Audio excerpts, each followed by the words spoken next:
प्यारे बच्चों, आप लोग प्रसन्न होंगे। मैं आज आपको तृतीय पाठ है अनुयुक्ति विलास है के अनुयुक्तियों का हिंदी अनुवाद बता रही हूँ। आप लोग ध्यान से सुनेंगे। अनुयुक्ति, अन्य धन उक्ति, दूसरों के माध्यम से हम लोगों को या किसी को भी कोई शिक्षा देना। कभी कभी किसी बात को सीधे कहने की अपेक्षा किसी पशु, पक्षी, जीव जंतु, पर्वत, बादल आदि संकेतों के माध्यम से जब कोई बात कही जाती है तो वह क्या होती है, बहुत अधिक प्रभावी होती है। लोगों पर उसका प्रभाव पड़ता है। देखो, जैसे परिश्रम के मामले में हम जो है चींटी का उदाहरण देते हैं, तो आप लोग भी ध्यान देते होंगे जब कभी चींटी जाती है तो वास्तव में देखते होंगे कितना परिश्रम कर रही है, क्योंकि व्यक्ति उस विषय के साथ जो है अनुभव करते हुए उससे कुछ ग्रहण करता है। संस्कृत काव्य जगत में अनुयुक्तियों का विशिष्ट स्थान है, अतः उनसे परिचित कराने के लिए वर्तमान पाठ की योजना की गई है। इस पाठ की पहली अनुयुक्ति में हंस के द्वारा, दूसरी में कुएं के द्वारा, तीसरी में कोयल, चौथी में भौरे और पांचवी में सोने के माध्यम से हम सबको कुछ शिक्षा देने का प्रयास कवि के द्वारा किया गया है। तो इसी क्रम में पहली अनुयुक्ति है, नीर शीर विवेकी हंसालस्यम त्वमेव तनुषे चेत विश्वस्मिन् धुनान्यः कुलव्रतम पालिष्यति कहा। इसमें हंस के माध्यम से जो है शिक्षा दी है अपनी वंश परंपरा का पालन करने की। हंस, आप लोगों ने सुना होगा कि दूध में से, अगर दूध में पानी है तो वह दूध पी जाता है और पानी छोड़ देता है। दूध में से भी पानी को क्या कर लेता है, अलग कर देता है। तो इसीलिए कहा गया है कि हे हंस, तुम दूध और पानी को अलग करने का गुण रखते हो। केवल तुम ही ऐसे हो जिसमें यह गुण है।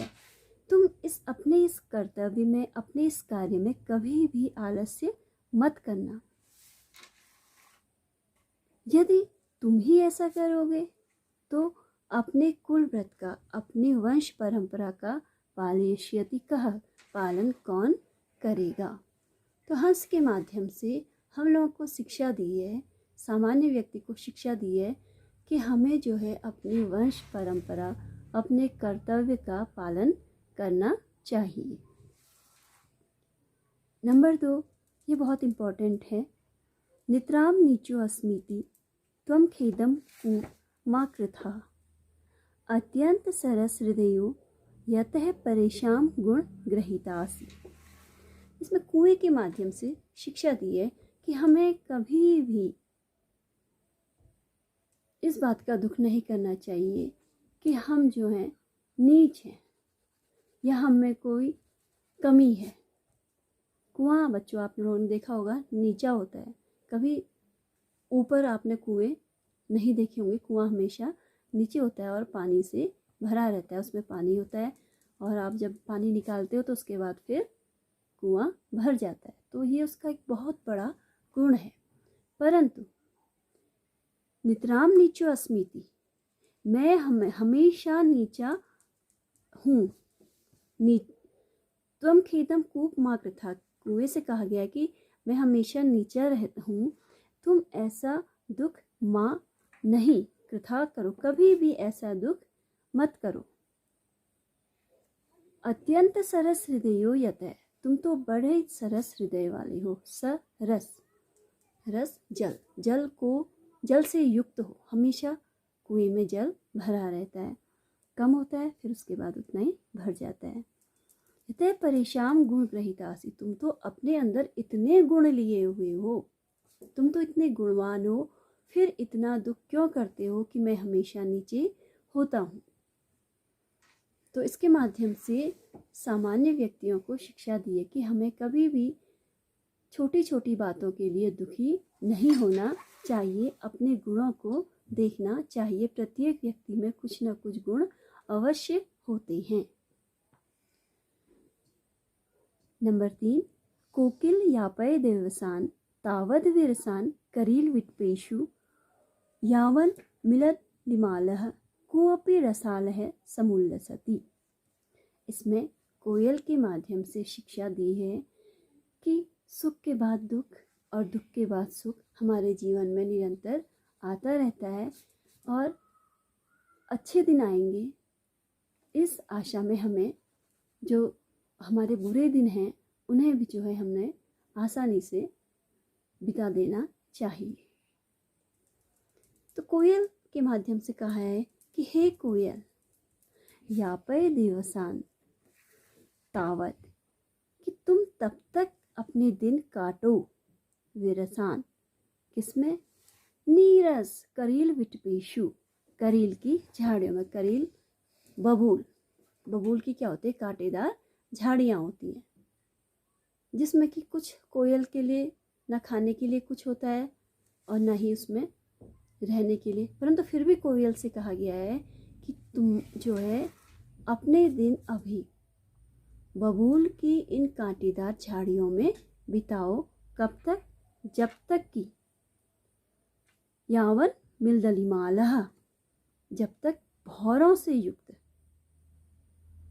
कोअपि कोई, रसाल है आम का वृक्ष, समुल्लसति विकसित नहीं हो जाता है। अर्थात जब तक आम का वृक्ष में जो है बौरें आती हैं बसंत के ऋतु में, और बसंत में कोयल जो है कूकती है, बसंत को कोयल का जो है प्रिय मौसम है, प्रिय ऋतु है।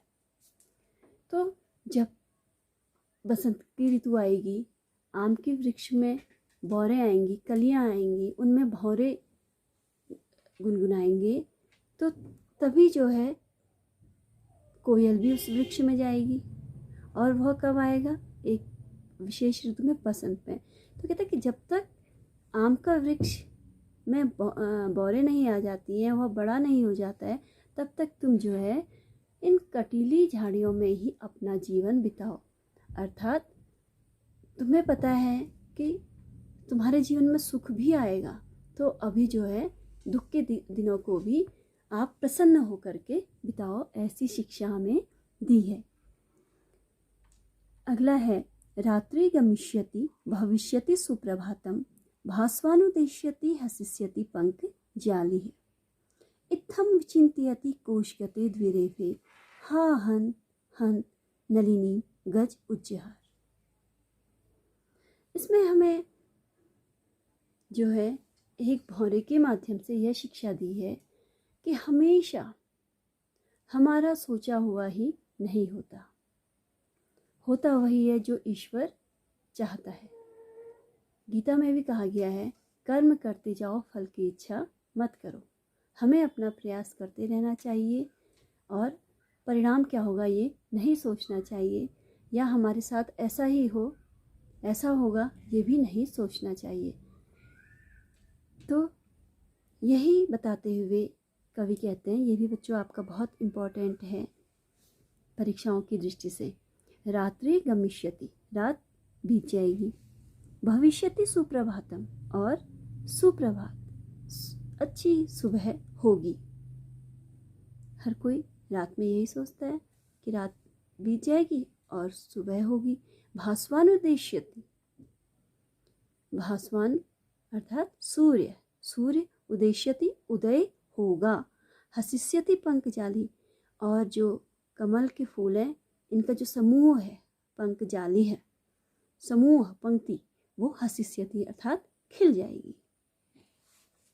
इत्थम विचिन्त्यति कोशगते द्विरेफे, इत्थम ऐसा, विचिन्त्यति सोचता है या विचार करता है, कोशगते द्विरेफे उस कमल की कली के अंदर। जब कमल का पुष्प खिला था तो उसमें एक भंवरा मंडरा रहा था, लेकिन शाम होते ही भौरे को अंदाज़ा नहीं हुआ कि संध्या का समय हो गया। वह फूल में ही था और फूल क्या हो गया, बंद हो गया। तो भौरा उसके अंदर का कली के अंदर का भौरा सोचता है कि रात जाए बीतेगी, सुबह होगी, सूर्य उदय होगा और ये जो फूल है ये खिलेगा और मैं इससे आज़ाद हो जाऊंगा। इत्थम विचिंतित, ऐसा सोचता ही है। हाँ हंत हंत, परंतु बड़े दुख की बात है। नलिनीम गज उज्जहार, गज हाथी, एक हाथी आता है और कमलनाल, कमल की जो तना है उसको ही उखाड़ ले जाता है। तो अब तो जब कमल जो है जड़ से अलग हो गया है तो उसके खिलने का तो कोई प्रश्न ही नहीं उठता। तो अर्थात हमेशा हमारा सोचा हुआ नहीं होता है। अंतिम है नववे ताड़नाद तापनाद वहनी मध्ये, नववे विक्रयाद क्लिश्यमानो अहमस्मि, सुवर्णस्य मे मुख्य दुखम तदेकम, यतो माम जना गुंजया तोलयंती। अब इसमें कहा गया है सोने के माध्यम से जो है गुणवान व्यक्तियों के बारे में कहा गया है कि हमें गुणवान विद्वान व्यक्तियों की तुलना जो है मूर्ख और निम्न कोटि के व्यक्तियों से कभी नहीं करनी चाहिए। उन्हें बहुत अधिक दुख होता है। इसी प्रकार का दुख व्यक्त करते हुए सोना भी कहता है, सोना यानी कि धातु जिसके गहने बनते हैं। आपने देखा होगा, आप सुनार के यहाँ गए होंगे, जब उसे खानों से निकाला जाता है तो पत्थर के रूप में होता है, उसकी सफाई करी जाती है और जब आभूषण बनाए जाते हैं तो उसको पीटा जाता है। पहले ईंट की पतली चादर के रूप में बनाया जाता है और फिर उसे आग में तपाया जाता है ताकि वो निखरे, और फिर जब आभूषण बन जाता है तो आपको तोल करके दिया जाता है। और गुंजा एक धातु होती है, उसके माध्यम से उसको तोला जाता है। तो यहाँ पे सोना कहता है नववे ताड़नाथ, ना तो मुझे पीटे जाने का दुख है, तापनाद वहनी मध्य, वहनी अग्नि आग, और ना ही मुझे आग में मुझे तपाया जाता है, इसका भी मुझे कोई दुख नहीं है। नववे विक्रयात क्लिश्यमानो अहम अस्मि, मेरे मन में मुझे बेचा जाता ये भी कोई दुख नहीं है। सुवर्णस्य में मुख्य दुखम तदेकम, लेकिन सोने को एक दुख है और बहुत बड़ा दुख है। यतो वो क्या है, यतो कि मां मुझे जना लोग गुंजया तोलयंती, एक तुच्छ वस्तु से मुझे तोला जाता है, मुझे बस इसी बात का दुख है। गुंजिया के माध्यम से, सोने के माध्यम से हमें शिक्षा दी है कि कभी भी किसी विद्वान का, कभी गुणवान व्यक्ति का हमें अपमान नहीं करना चाहिए। धन्यवाद।